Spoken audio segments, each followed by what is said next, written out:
Why would I talk about what I don't like when I could talk about all of the artists that I love that are here doing fantastic things that deserve to be talked about, that deserve to be heard, that deserve to be seen?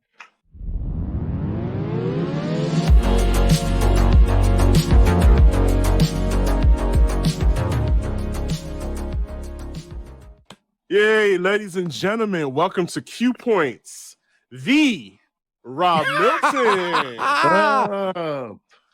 What's up? What's up? What's up? First of all, What's let me going say on? also a stand of Q points, so it's mutual.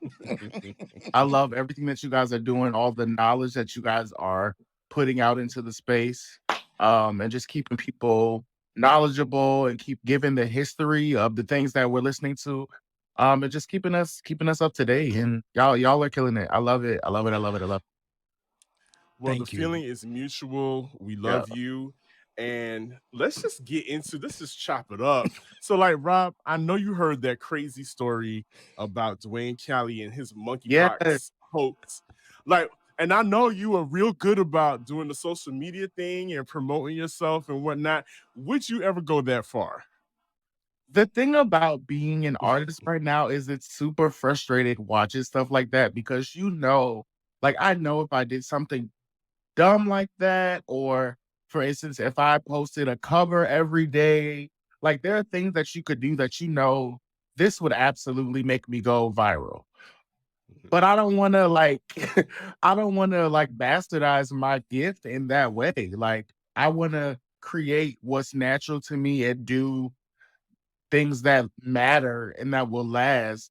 And so while it's funny, it's also frustrating this because like the the way that video spread was y'all spreading it. So like same energy that y'all use. I used to feel this way about Ice JJ Fish. When Ice JJ Fish first came out, all of my family used to post Wow. like, bruh, like the same energy that you took to press that button and share Ice JJ Fish, you could have been doing that to my stuff. I could go viral. You know what I mean? So the same Yeah. energy y'all took to post the monkeypox boy, that could have been back to fun. So it's Right. just it's great. Like, I'm curious. We are going off script, by the way. We are in this interesting moment because I know that you have an opinion on this. We're in this moment where TikTok rules, TikTok matters, like, or you have to have X number of followers in order to get a certain amount of attention. How do you, does that infiltrate the work? One. And two, how do you try and keep it at bay? Because I'm sure it's easy to get caught up in it. Truthfully, it really what matters most is why you're doing what you're doing. I would love to make fast, quick money. I would love to have 20,000 followers who buy my lotion or like whatever the case may be. I would love to have that. Um, but I'm doing this. What I do it because it's who I am. And so for me, the easiest thing to do is to focus on the things that I know because I also want to present my best self. And so when for me, when I do things that I'm not passionate about or things that I don't actually care about, you can tell.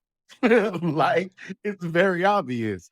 So for me, I have to do things that I'm passionate about, things that I care about. Like I have to, and also I always put this on being a cancer, but I'm I'm a lot of my creation comes out of emotion, whether it be sadness, whether it be joy, whether it be frustration.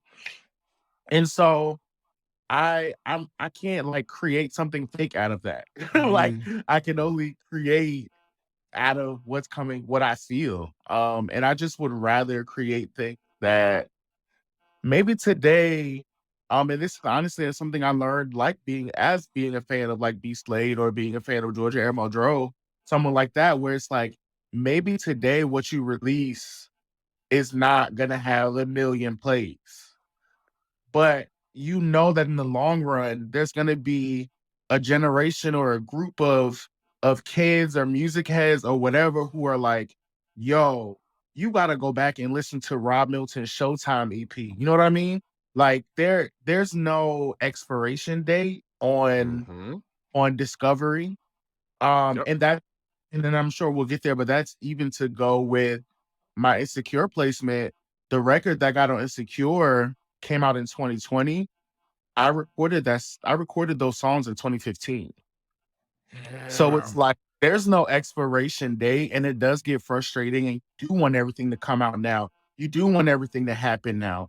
But at the end of the day, destiny and God and the way that things are set up, things are just gonna happen the way that they happen. And you have to like just either you can fight it or you can ride with it. And I don't have the resources to fight it. Mm. So so I'm just, riding my wave and doing what I'm supposed to be here to do.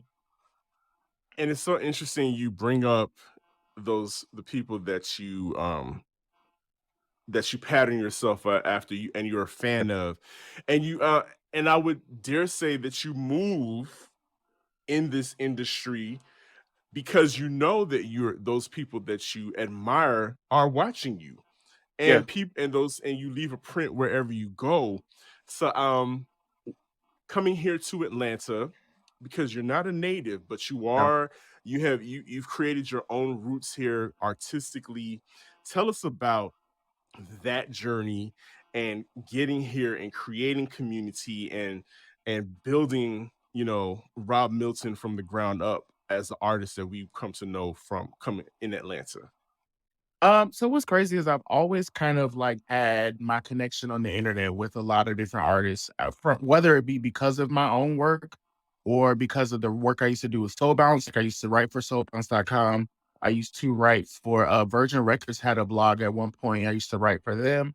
Like I used to write for quite a few different blogs and kind of I kept the loop of indie artists that I could kind of throw in between. Okay, you have to write about this new K Michelle record. Okay, great. I'm gonna write about that, but I'm also gonna write about Brick Liam. And they're like, okay, cool. Just as long as you get this done, you can do this. And so I kind of created a system of continuing to insert people like that, people like Robbie, people like just different people who truthfully I had never met, but I appreciated what they were doing. And I felt like what they were doing deserved the audience that I could give. And that's kind of always been how I have been. Even now as an artist, if there's an opportunity for me to extend to a Warren Dumas or to um just so many different people, like I just go ahead and create that opportunity while I'm also creating opportunities for myself. Mhm. Um, and so truthfully, I had went to LA, and that was also like a kind of like a lot of my stories, even prior to Insecure, like back when Awkward Black Girl was on, I used to say like I feel like Issa Rae is writing my life. Probably for like the past 10 years, I've been saying that because a lot of my life happenings are they're quirky, but then they're also like so coincidental that you know that it can't be a coincidence. And so actually I had went to LA for the first time and I performed at a show. It wasn't really a show, it was like a birthday party. And we were on a rooftop and my friend Jackie Hammond and I are like setting up the equipment. And the people that were at the party, they were kind of in this loft area, like at a table, like eating. And one of the guests from the table decides to come up and ask us, can they come help set up our equipment? And that guest was Meshell Ndegeocello. And so I'm Shut like, up. no, I Shut Sean, I wait, swear, win. wait, wait, I wait, wait, swear, wait, wait, wait. I swear. So I'm I'm like, dying for you. Whenever people drop names like that, and it just so happened to be Michelle and Cello. but like Like, that's literally how I felt. Like we were like, whoa, like what's happening? What are you doing? Right. So leaving LA that year, I was like, oh, straight up, I'm moving to LA. Like that's cool. Like I can figure this out. I'm gonna move to LA. So I'm like trying to like book shows and like get some money together. And I booked a show in Atlanta, maybe a month, 2 months later. And I came here to do the show. And the like half of the audience were those artists that I've been writing about, like Key and Martin, just like a bunch of different people. And I'm like, wow. wait. Like this feels like an already built community for me. Whereas LA, it felt like something that I was gonna have to build up, which I mean, I had to do that here anyway.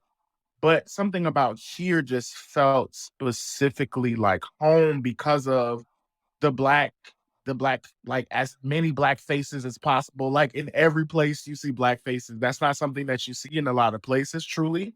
Um, and so when like for instance, like I go back to Virginia or I go back to New Jersey, it's a bit more of a multicultural space, and it's a bit more also as far as positions of power, white run, you know. Mm-hmm. Hmm. So coming to Atlanta and seeing you can see black people in the courthouse in Atlanta. You can see black people at the doctor's office in Atlanta. You can see black people down to the deli. Like black people are everywhere. You know what I mean? And so it just felt like this feels like a bit more like a home experience for me. And so I just decided on a whim to come back. I came back a month later and I've been here for 5 years now. Um, yeah. And so, but because of my consistent interactions on the internet, and again to the point, not me painting monkeypox on myself Mm-hmm. or not me like doing every new TikTok dance challenge every other week, but literally just me getting on the internet being myself, really has built a community of people that not only support me, but understand me. And that's important too. Like a lot of times we're looking for support, support, support. But what I've realized is building a community of people who get my jokes. They get my musical, like when I release something and I try to like slide it into relation, like they get the reference. Like you know what I mean? And so that feels a lot better than I imagine that just support feels. You know what I mean? Yes, Oh, absolutely. You know, so I'm forming this as I say it, but as I'm listening to you, another thing about your career is making a lot of sense, because one of the things that I absolutely find fascinating about your work is the way you collaborate with people, and it feels so natural, like the moving through these eras almost. yeah. And I it's rare that people are able to kind of do that and maintain your sense of who Rob Milton is. Like, I Yeah. don't feel like you're becoming something else. You're just kind of exploring a lane and Yeah. it shows up differently. Is that, am I reading that right? No, that's accurate. And I've always been truthfully, prior to moving to Atlanta, most of my writing was me by myself in a corner in my apartment. Mhm. Like the Sons of the James record, um, outside of the music that DJ Harrison created, like the lyrics and all of that, I literally wrote that whole project in my loft apartment in Richmond, Virginia, like in my bedroom. But moving to Atlanta, and to go back even then, I collaborating has always been important to me because you you become a better you when you're able to work with someone else. Like when you're able to have someone else's outlook. Like if I'm able to create a song and there's space for you to fit your outlook on it and to add to it, absolutely. You know what I mean? And but I will say moving to Atlanta really strengthened that for me because when I moved here, so when I did the show here, um the young lady that was headlining was is actually my group member, Crayon, but at the time she was Bree Hightower. And I met her that day and I said, hey, it's just something about her felt like kin to me. And so I was just like, hey, on my set, like I'm singing a cover. Would you want to sing it with me? And we ended up singing it together. And from there, just over time, like we spent more time together and we like started, her and another young lady would sing backup for me. And then it turned into a whole thing of us being a group and such and so forth. All of that is history. But being here really taught me how to be free in creating when it comes to collaborating because prior to that, again, like I said, I was used to me being in my space, creating my idea, sending you the track, and then you add your idea onto it. But moving here allowed me to understand the freedom of being able to, like, how do I say, like, I guess like men like build like mesh bring the worlds together, Mm. the worlds of Mhm. idea, and like if you have a melody, you lay down the melody and I lay down the melody and we pick pieces from each one, like being able to be free and comfortable in creating, free and comfortable as far as even being able to do something ugly, you know what I mean? Like, Mhm. even be able to, even if I have a silly idea, like, it's giving nursery rhyme, there still could be something that I could pick from that. So, like, let that idea out and just kind of building that and being in the room with someone and creating in that way.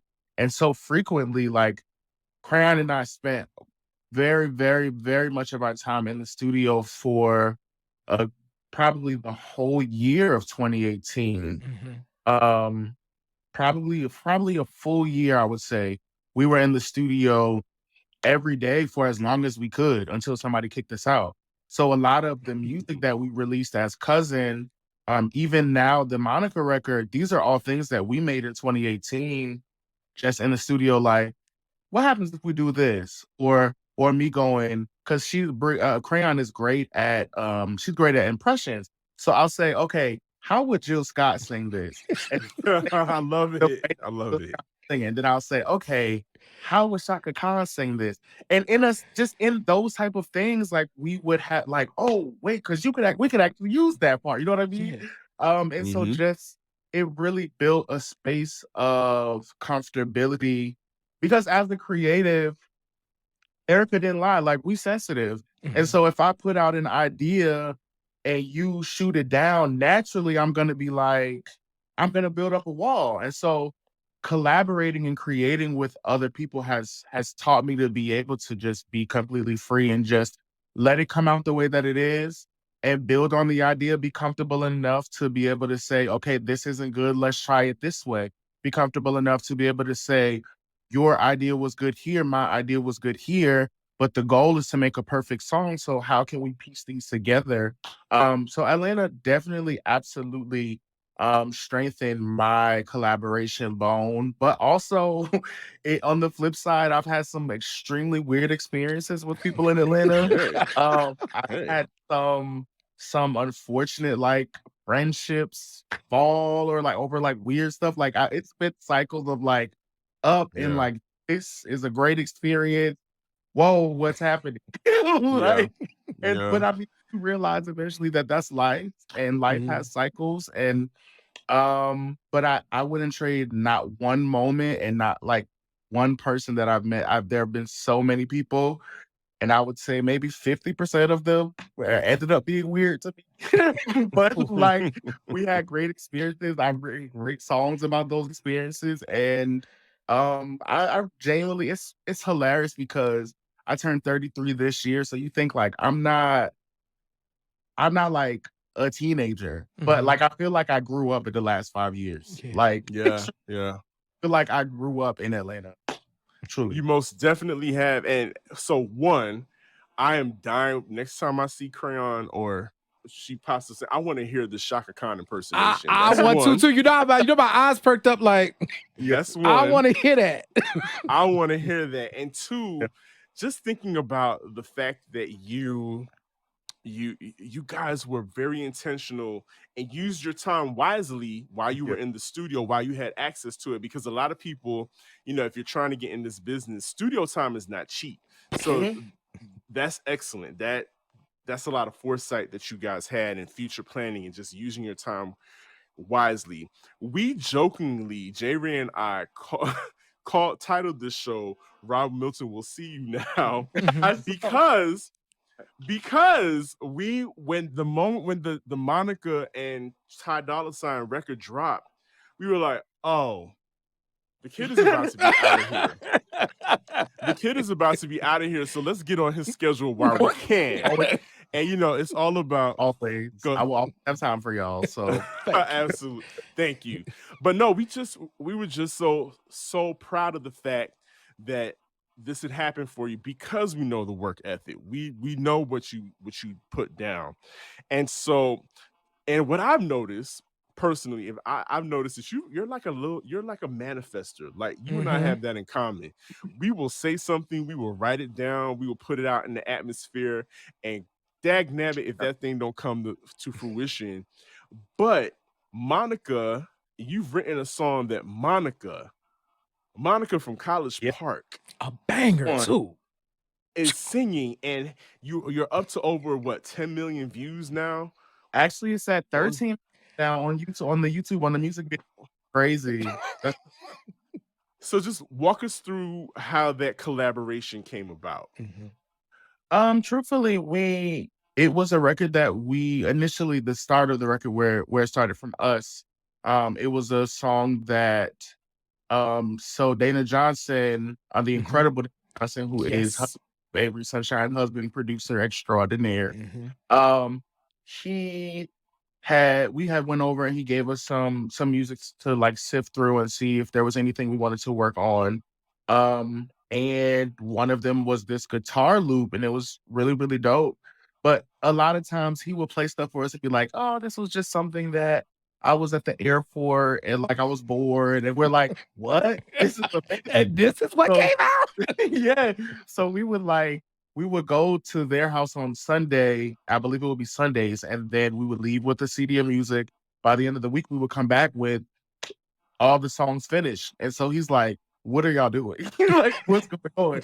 But it was just like, we have time. Okay, let's knock out another song before somebody comes knocking on the door to get in the studio.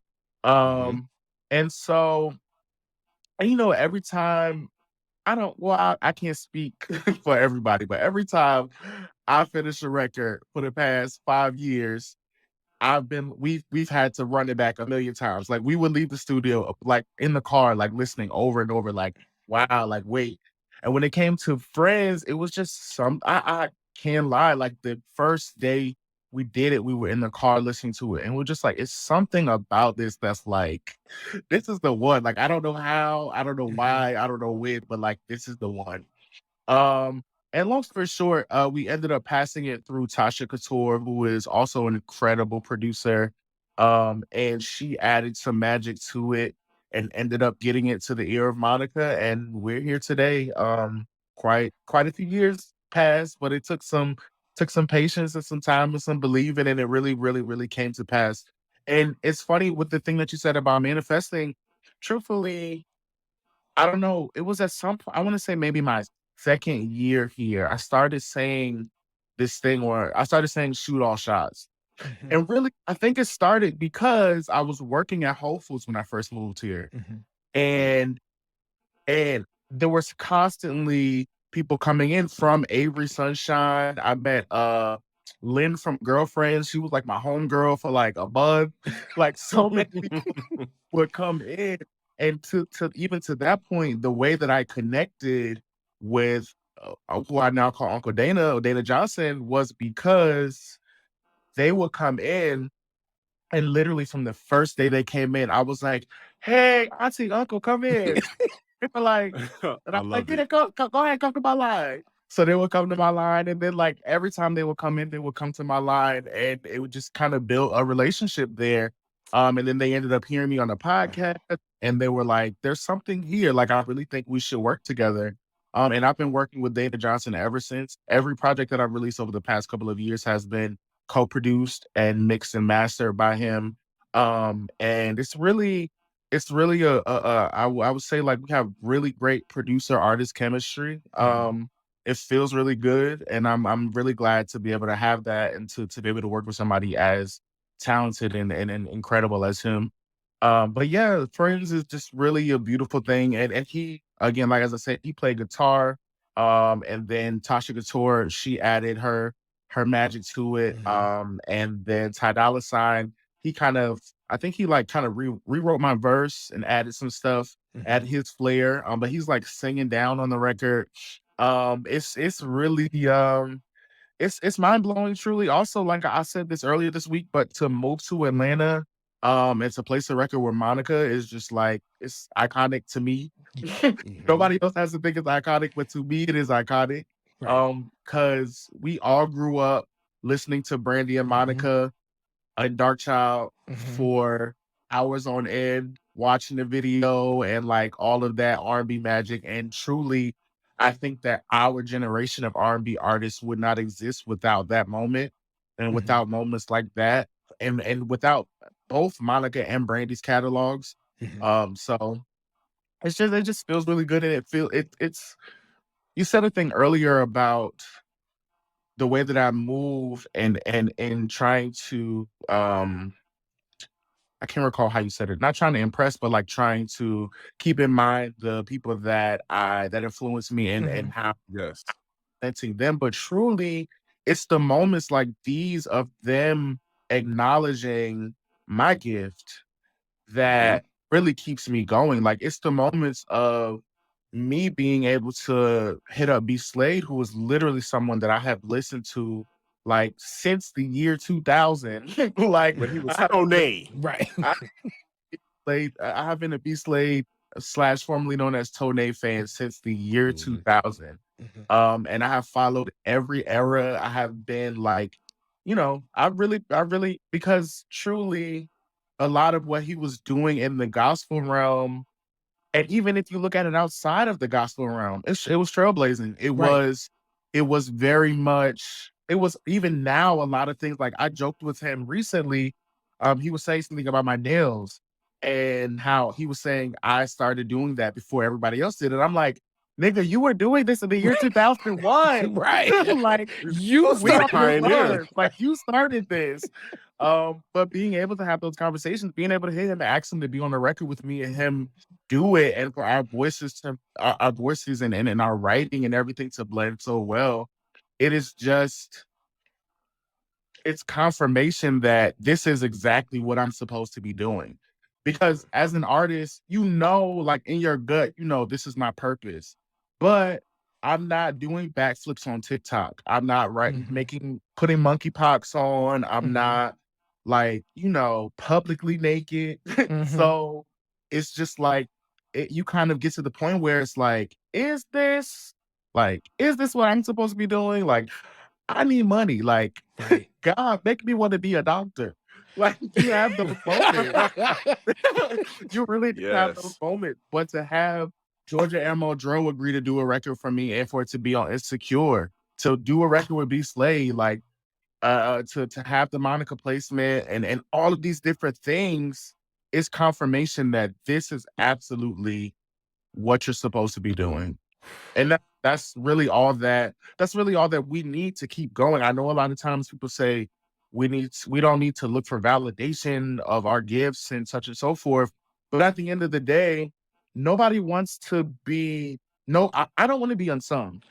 I Oh. don't want I say this all the time. Sing me as loud as possible. I don't want to be unsung. I don't want to just be like yelling into the forest and no one listens. You know what I mean?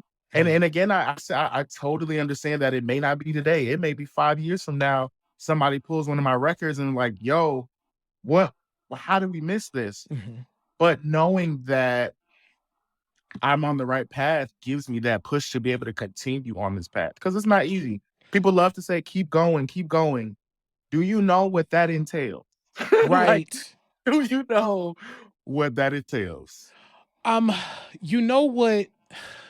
You just dropped so many gems because you actually just reminded folks that it one, this is a journey. And you've said this many times. You like, I wrote this back in 2015. I wrote that back in Mhm. 2018.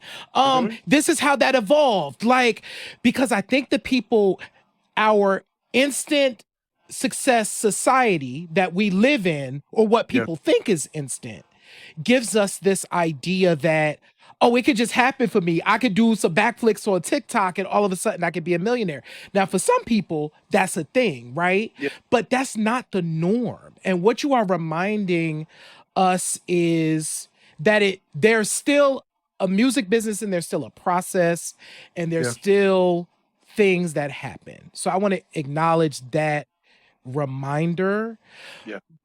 And I'm also, because I do want to get to the R&B conversation, because you are, I want to talk about that. I'm like, We Harvey, we like every this conversation comes up, I end up being the one that's like, I know you just did a podcast about it and everything. So, yeah. but before that, one more gem, because you also mentioned early on your Insecure placement, Yeah. because that's the other Absolutely. part about this business. And we had Jay Nolan on last week Last and week. talking Yep. about the importance of, listen, I got a placement, I'm on, I was on Kevin Yeah. Hart's show. Talk about the importance as a working musician of getting your songs placed. How can that be beneficial to a musician?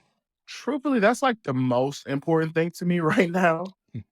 Because what I have found is that that's for me, it's a way to like solidify. I'm like forever, forever. When you go watch Insecure, and Molly gets in the car and she's on the phone and Issa's on the phone and leave the voicemail, you hear my voice, and that will Mm, happen forever, forever. And it may not be the royalty check may not be $1 million, but it's gonna continue to come mm, for. But even outside the dollar, it's just for me, the importance of this is to have what I do be known and respected. And so to have what you do to be known and respected and stamped into history, like it is now stamped into history forever. I co-wrote a record for Monica forever. These are the things that are important to me. These are the things that matter to me, that so that the legacy shows not only did I do the work, but I made an impact. It may have not been the hugest impact. I may not have written #1 yet. I may not have been, like you said, on the VMAs yet, but there is proof in history that I took this thing serious. And not only did I take it seriously, but I did it well enough to be acknowledged by these corporations that are bigger than a video on TikTok. And it's mhm. again, there's no shade to TikTok. Like I hate Right. to sound like, you know what I mean? But like that's Right. just like the thing. And I also wanted to say it's funny because it doesn't, and that's another frustrating thing, is the fact that it literally could happen in a moment. Like it could, for instance, Jay-Z could go randomly go on Twitter right now and post my song, and that would Mhm, literally shift everything. mhm, And so it is frustrating to know that that type of, like, that is a possibility and that exists, which is mm, why I'm very big on also shoot all shots, because it is also about networking, and it is also about presenting your best self. And I know I went off topic, but it is no, you're all about good. presenting your best Mm. self when you interact with people and when you network. So when I met Issa Rae in 2012, we had no idea that she was gonna, like, years later get a folder from an indie label that I was working with that she had no idea I was connected to. You know what I mean? But then later, after it comes out, and like I think she was doing an anniversary for Awkward Black Girl, and I was in the chat just like everybody else Love that video. talking about like when I met her at the premiere, and she like jumps out and like shouts me out and talks about me and such and so forth, because it's those moments of being your best self and representing your best self. I talk to Missy on Twitter probably like once a month, and one Listen. day I'm gonna run into her, and this I'm not even gonna need to introduce myself because I've presented my best self over and over again. Not only that, but I'm also planting my seeds of, hey, I'm going to work with you one day. Like, this is going to happen. So my intentions are very clear. And who I am and what I represent is also very clear. And those things are important. Mm, Absolutely. And so you kind of touched on it, the whole R&B is dead conversation. Yeah. Like Jay Ray said, you were recently on another podcast, the What Do I Do Now mm, podcast. Yeah. And On Magic ATO, which was really, really dope to, like, get to yeah, and and do all the things, and it was really cool. So we recently had Saint Smith on the show, Yes. and you guys have collaborated as well. I- And so when you hear the whole conversation come up time and time again, it's like, oh, y'all bringing that up again? Okay, let's talk about it. How does that make you feel as somebody that's always creating, that's always I, performing, when people want to talk about the state of R&B?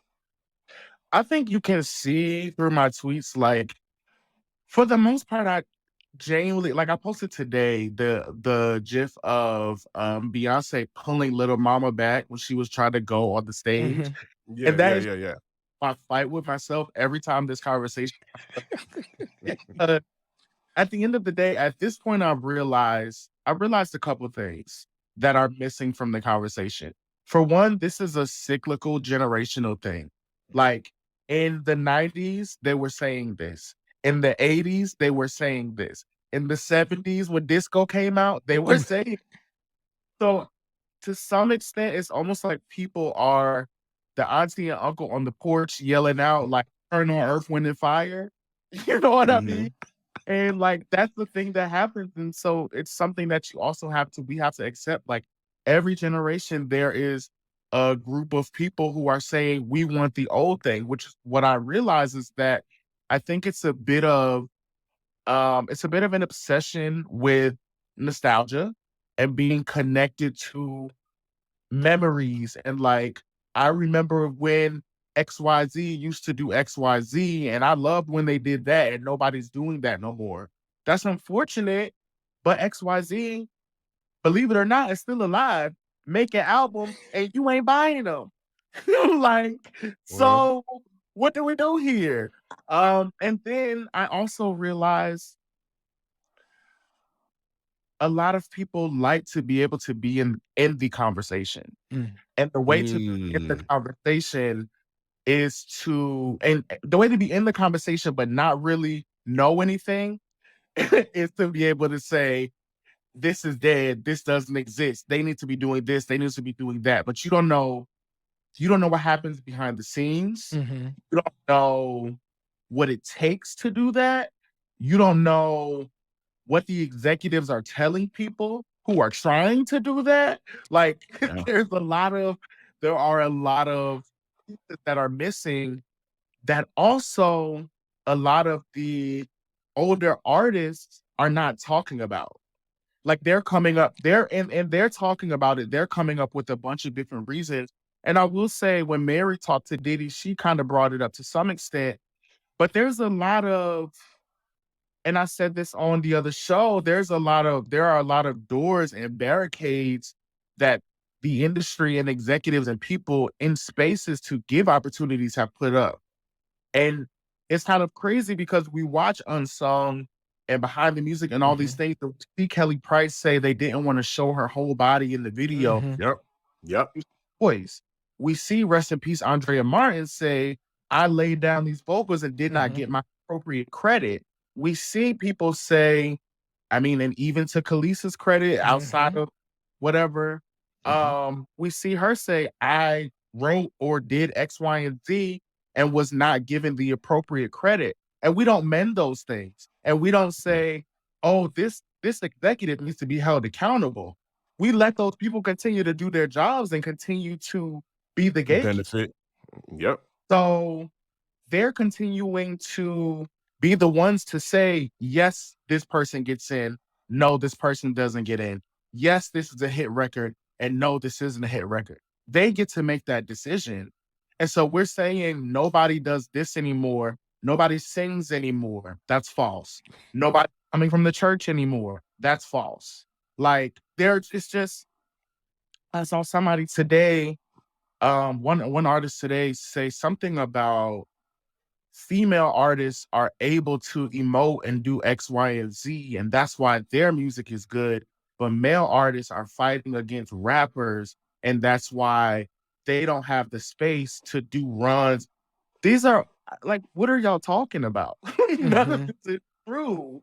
What the flat out point is, if you are a certain size, a certain shade, a certain whatever, you're able to do it. You know what I mean? Mm. Or and again, if you're not black, you're able to be on the pop chart with an R&B song. You know what I Oh mean? yes. So it's Oh just yes. there are a lot of balances that are completely imbalanced that is blocking all of this music that's being made. But can I tell you that B Slade has been making fantastic R&B music Mm-hmm. nonstop for at this point 20 years since changing his brand? Mm-hmm. I tell Mm-hmm. you, Jasmine Sullivan has never had a not R&B album. She has never had a bad album. Like, can I tell you that there's so many people, Alex Isley, Mm-hmm. Rick, even we saw Ron Shirley earlier, Mm-hmm.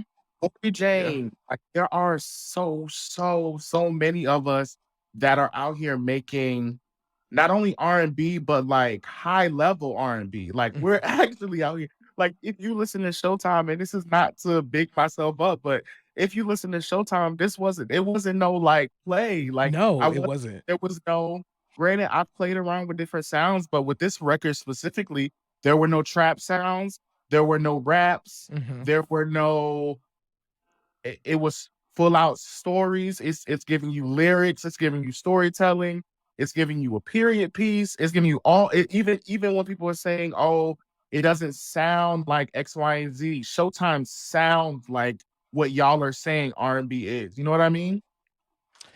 And if you go back to my album last year, All Mm-hmm. Boys, I gave you a little bit of reggae R&B. Mm-hmm. I gave you a country spin. I gave you like there was literally everything. I gave you 2000s Candy Shakespeare. Like Right. it's literally everything.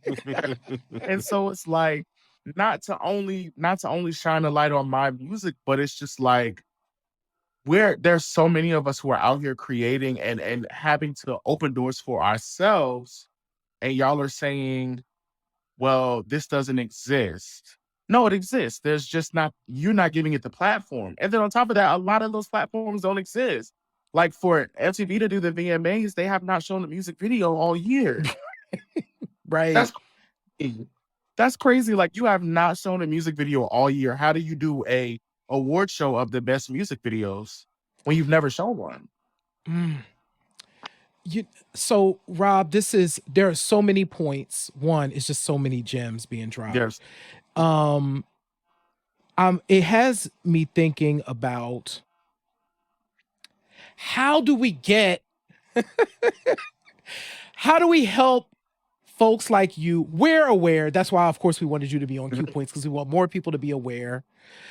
As an artist, as a creative, what would you like to see on the market today to help you and folks like you to get more attention on the work that they're doing? Truthfully, this is how you do it. Like the show that you all do, you all are not only talking about the past, but you're talking about what's happening now. Mhm. You not only you have people like myself, but like Smith come here and Medino Green and like share our art. Um, but also when you create a playlist, if somebody, you know what I mean, like you create a playlist, don't only have SZA and Bryson Tiller. Throw in Rob Milton. Throw in Warren Dumas. You have your Mary J. Blige. Throw in your Zaya Bell. Like there's so many of us that are making music that fit. Like our music fits in your playlist. You just got to put it there. Right. But I love, that's the other thing that I love about Atlanta.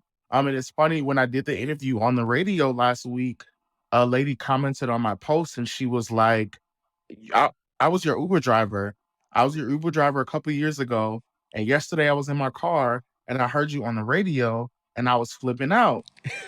One thing that I love about Atlanta is that anytime I've gotten, and you talked about social batteries earlier.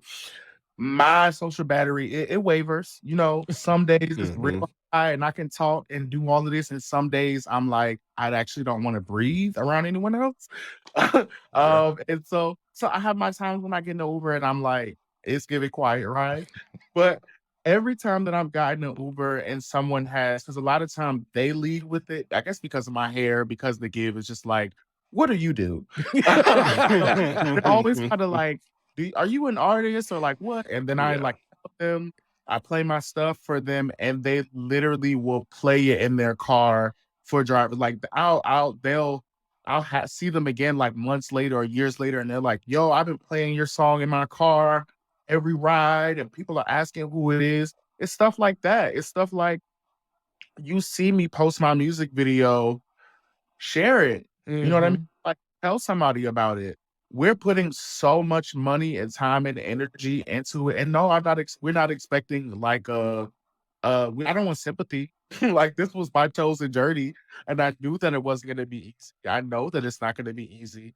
But in the same token, you see me doing the thing that you're saying doesn't exist. So where you could go, where you take your time to go type that message, R&B is dead, nobody's doing this, you could be typing a message, wow, look at what Rob Milton put out. This is crazy. Please listen. Like, Yeah. R&B is not dead. Right? R&B is not dead. Here's this, or when people are saying R&B is dead, here's a list of the artists that I listen to that create music that is to the standard of R&B that you're looking for. Because at the end of the day, another thing that I have realized is that over time, there's always been different vibes, different energy levels, different sounds, different this idea that, and to me, it's revisionist historian, this idea that prior to now, everything was so pure, 90s R&B, everybody went to church, everybody could sing. It's not true. It's so, No. baby, I was there. It's not true. When I tell you they were wearing Mary J. Blige out, Like the adults were wearing Mary J. Blige out. Like, what are you all listening to? Turn that off. But now look at her. There are even some 90s artists, which I don't want to name names, but there's some of them who have had fantastic songs. But even now, when you see them perform and you go back and watch their older performances, you're like, there was no point when they could sing. There was actually no point when their voice was good. They just had good records. Yeah, the mics weren't on. Definitely weren't on. It's unfortunate. And that's another thing. That is another thing that is blowing me. Oh, the mics are on. The mics are on. So many of our faves mics have been off for years, child. First of all, if you watch Soul Train, every mic was on. All of them. Don Cornelius didn't do that. Don Cornelius was like, you're lip syncing on this here show. So absolutely. I saw somebody post a thread on Twitter with like, it was like Patti LaBelle and Shaka Khan, and they were like, their mics were, they never lip synced. And I'm like, I'm sorry to tell you, but like everybody lip syncs sometimes. Everybody lip syncs sometimes. You got to sing to a track sometimes. Also, just because your microphone a little wet, you got a little auto-tune in your mic, it don't mean that you can't. Like y'all are making things up at that point.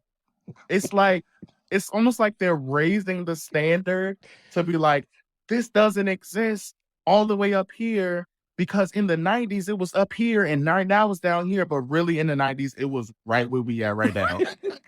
Like all of the lyrics, even now they're saying the lyrics are too toxic. You're telling me the song, Baby When We're Grinding, I get so excited. You're making it hard for me. You're telling me that was a love song?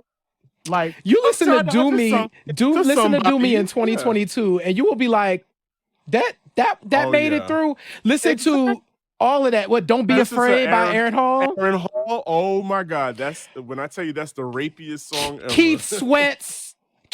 There's a right and a wrong way. Or no. There's one of the joints from his first album. I'm like, this is unacceptable. It was on when my mom was in the car last summer, and I said, this song is completely unacceptable. This song is unacceptable. Unacceptable. But yeah, I just feel like, if you want to have something to talk about, spend your time talking about the things that are happening that you like. There are so many artists that I don't like that I would never listen to, but you have never seen me talk about them. Because why would I talk about what I don't like when I could talk about all of the artists that I love that are here doing fantastic things that deserve to be talked about, that deserve to be heard, that deserve to be seen? So I just think it's just Well, more. It's time to be more intentional about what you're adding to that conversation. When you see that conversation, be specific about what you're saying and about who you're telling. You go listen to this. Oh, okay. You like and people don't like comparisons, but at the end of the day, okay, if you like Jill Scott, I know a girl right now that's making something that's similar to that. Oh, you liked they're saying like there's no groups. Hi, cousin. Um, like, you know what I mean? Like, if you liked, if D'Angelo was your thing back then, my group Sons of the James, it's D'Angelo, but it's of that descendant. Like, it's a descendant of that. You know what I mean? So there are people out yeah. here doing what you want to hear, what you want to see, what you want to feel. It's unfortunate that you have to do a little bit more work now. You do have to go check a playlist. You do have to go. But for me, and I think that's also the difference is music lovers and consumers are two different things. Because those of Ooh. us, we're always gonna find new music. I'm always gonna find. I found Little Dragon like through somebody. You know what I mean? I Oh, found I love like you always gonna find even I keep saying Alex Isley, but I found Alex Isley through somebody like through the grapevine, like, oh, one of the Isley kids got a and oh, I want to go hear that. You go look it up. Yeah, absolutely. That's the excitement for me, but I also understand that that is not everybody's energy. There are people who are used to getting it straight off the radio, straight off of MTV, straight off of BET. But now you have to do, there's a little bit more work you have to do. And if you're not willing to do it, that's fine. I'm just say I'm a lazy listener and I'm not going to look for that. But if that R&B doesn't exist because it's there. It's there. So And listen. like I said, even go back and look at the artists that you're saying you miss. Uh-huh. Some of those people, like I interviewed Coco on my podcast last year, and I Yeah. talked about I Missed Us, the SWV's last two albums, which to me, and this happens to me a lot, but I feel like those have been their best albums because I feel like they were grown up and settled into a space of understanding their voices Yeah. together and Mm-hmm. being able to have everybody sing lead and like jump around and really play around and they picked some really incredible songs on those last two albums, some really great covers and interpolations. And I feel like those albums were barely received. You know what I mean? And you can kind of tell in even in the conversation with a lot of older artists, it's like they're like, "Oh, I don't want to put out an album anymore. I'm just going to tour," because they feel like no one's appreciating it. So what does that tell you? That they've been doing this whole time, but y'all have been not paying attention, listening to the toxic thing that you're saying exists, and now you're like, "Oh, wow, nobody's doing the other thing anymore. I wonder why." Like, Mm. Because there's so no who some won? blues.